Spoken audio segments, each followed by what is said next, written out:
ఇది జానెడు పొట్టే కదరా, నువ్వు నెత్తుటి గూడును తినకురా. చిరకాలము బతకవు కదరా, నువ్వు వేసిన ముసుగును విడువరా.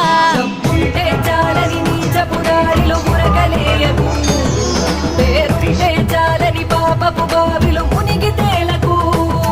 బలముంటే చాలని బీదల బతుకులో చిందులేయకు, వెలుగుంటే చాలని చీకటి వైపుకి అడుగులేయకు.